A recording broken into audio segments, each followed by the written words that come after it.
Jade, and I'll begin as soon as you drop that slide. There we go. Good morning. This is Chair French convening the regular business meeting of the Kansas Corporation Commission for Thursday, February 26, joined by my colleagues Commissioner Keene and Commissioner Keither. On today's agenda, we have a consent agenda consisting of 16 items, and we have 3 noticed items for our consideration. So we will begin with the consent agenda. Commissioners, you've had the opportunity to review those 16 items. Let me ask at this time if you have any questions, beginning with Commissioner Keither. No question, thanks. And Commissioner Keene. Either. I'd move approval of the consent agenda. Second. We've got a motion and a second to approve the consent agenda. Is there any further discussion on that motion? Hearing none, all in favor, please vote aye. Aye. Aye. Aye. Any opposed say no. The consent agenda is approved.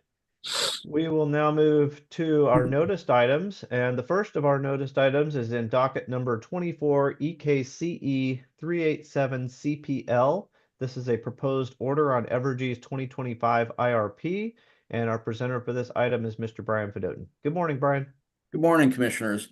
On May 1st, 2025, Evergy submitted its 2025 Integrated Resource Plan Annual Updates.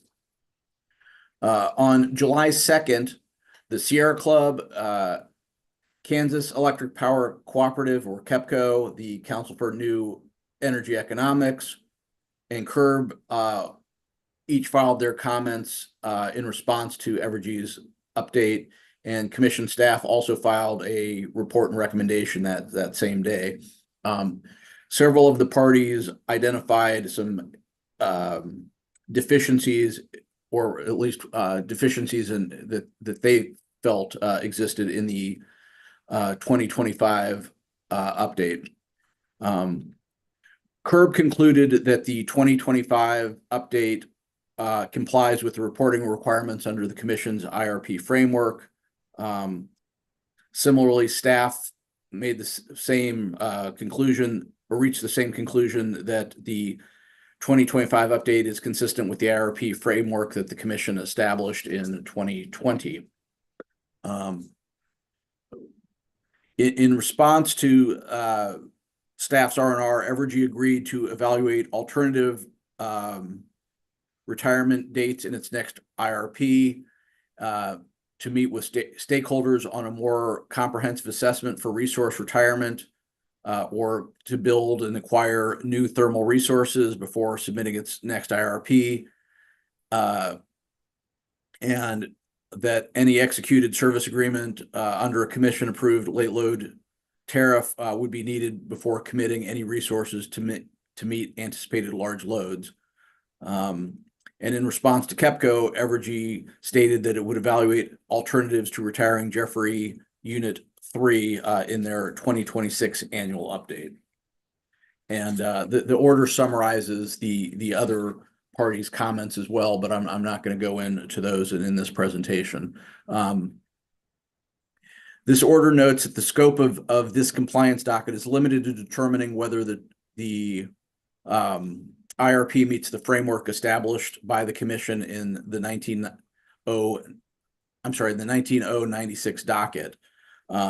Both staff and CURB believe that the 2025 update meets the IRP framework, and while some interveners have expressed concerns with the update or identified deficiencies in the update, none of them claim that the 2025 update does not comply with the Commission-approved IRP framework.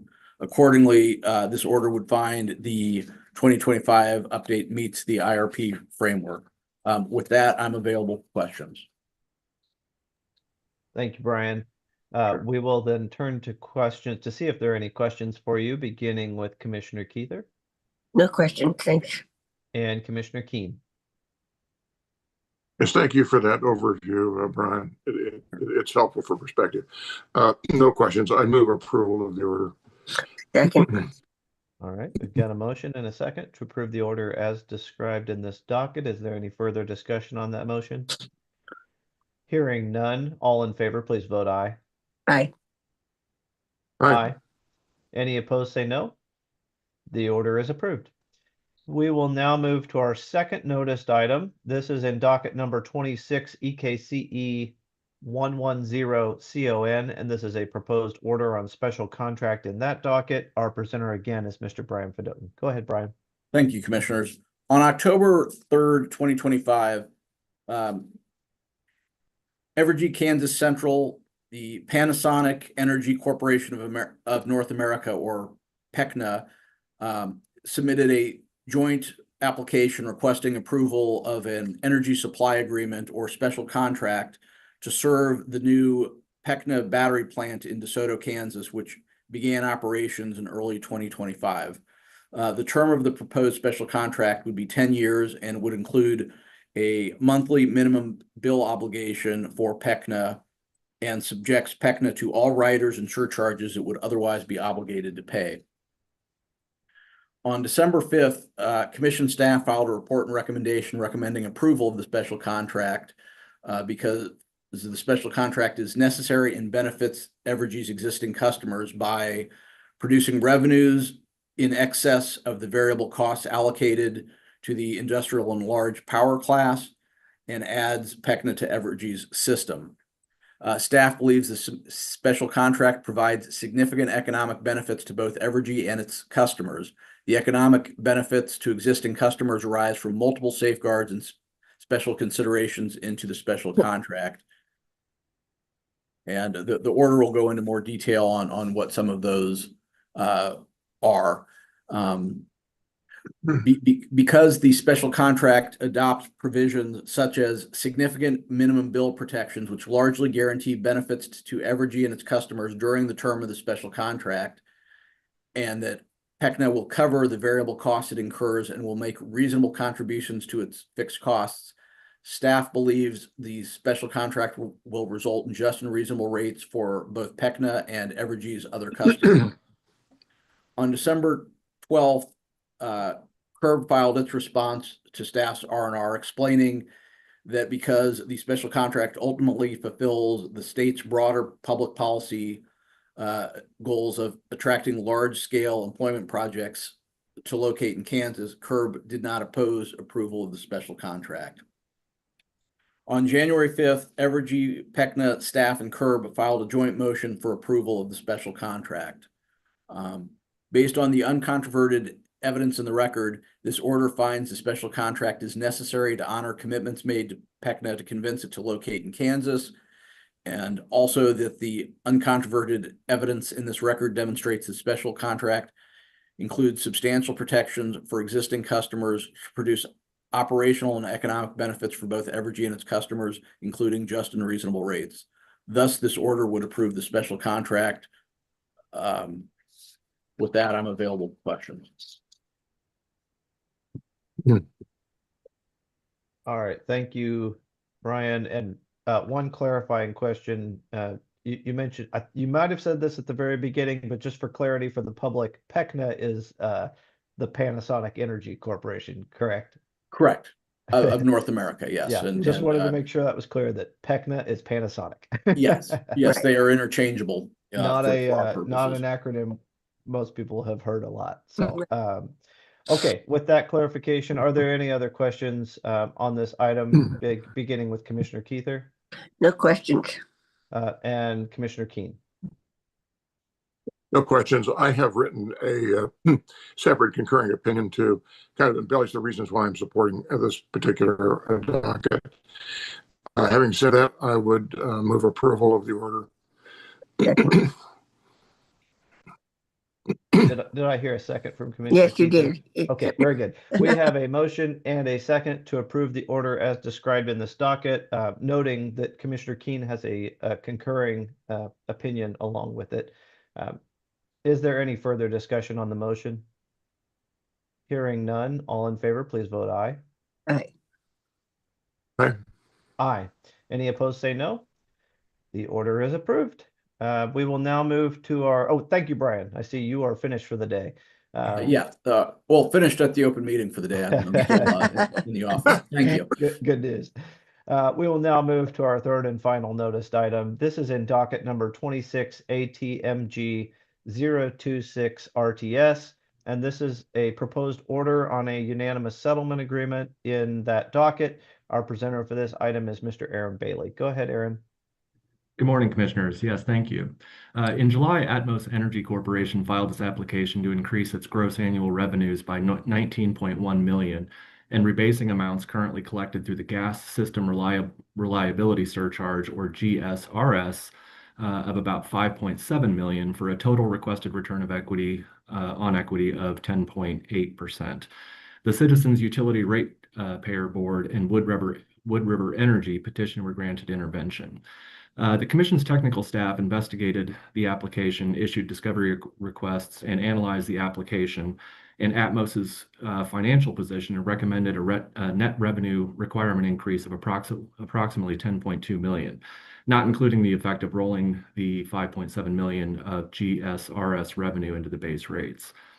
CURB likewise initiated an investigation and issued discovery requests and recommended an overall base revenue increase of 15.1 million and reducing the current residential charge from $19.75 per month to $17.65 per month, after conducting a class cost of service study, which essentially analyzes where the burden of the rate increase should lie between the residential and commercial customers. After settlement discussions, the parties filed the proposed settlement agreement requesting the Commission authorize an overall annual increase in the base rates of 17.7 million for an incremental new revenue increase of 12 million. As you all know, we held a hearing on the proposed settlement agreement back in January, hearing from witnesses from Atmos, CURB, and staff, and the witnesses described how the settlement agreement meets the three prongs, which is whether it's supported by substantial competent evidence, will result in just and reasonable rates, and is in the public interest. The proposed order finds that this test has been met in this matter. The parties filed hundreds of pages of testimonies, issued a litany of data requests, and staff and CURB independently analyzed Atmos's application. As noted by staff, the increase of 10.2 million, which they recommended, is closer to the settlement value of 12 million than what was proposed in Atmos's direct and rebuttal positions of approximately 19.9 million. Atmos's original rate increase request would have resulted in a monthly increase of $9.12 to the average residential customer bill. This settlement agreement results in an increase of $5.69 per month to the average residential bill. A portion of the increase is the result of a change in the fixed customer charge from $19.75 per month to $23 per month. Staff also considered the substantial litigation expenses if a settlement was not reached, which would have been passed to Atmos's ratepayers. Ultimately, the settlement agreement will provide Atmos sufficient revenue to meet its financial obligations and earn a reasonable rate of return, while also providing safe and reliable service.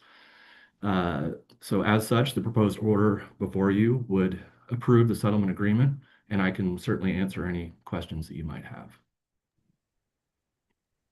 Thank you, Aaron. Are there any questions on this item, beginning with Commissioner Keither No question, thanks.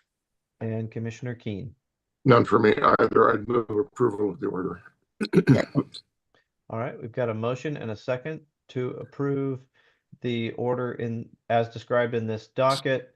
Is there any further discussion on that motion? I'll just add just a couple words. I'm in agreement that this is a good settlement, and I intend to vote for it. Just want to make sure that it doesn't pass. That this is a momentous item. You know, we had a public hearing in this docket on Atmos's rate request. Obviously, that is concerning to many customers throughout that service territory. Nobody loves to see a rate increase coming or even being proposed. We certainly heard that feedback. I think the settlement, the parties have done a very good job of trying to moderate the increase to what is absolutely necessary for service to continue reliably today and in the future. And I think this is a very reasonable compromise as where they ended up. So just wanted to add that, make sure people know that we're not taking this decision lightly. We have carefully reviewed the settlement, and I do believe it's a well-crafted settlement that balances appropriately all the interests in the state, including customer interests. So just wanted to add that before we take our vote. Any further discussion on the motion? Hearing I would none. subscribe Oh, to go ahead. what was just enunciated by Chair French. Yeah, me too. I agree. Thank you. Well, hearing those comments, we will move into a vote, and all in favor of the order as described, all in favor of the motion as it's been proposed, please vote yes. Yes. Aye. Or aye, however you want to subscribe to it. Any opposed, say no.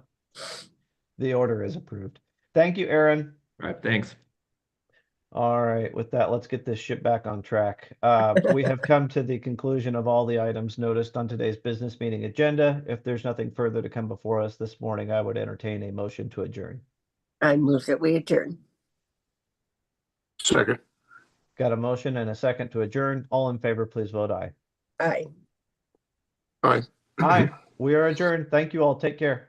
Bye. Thank you. Thanks.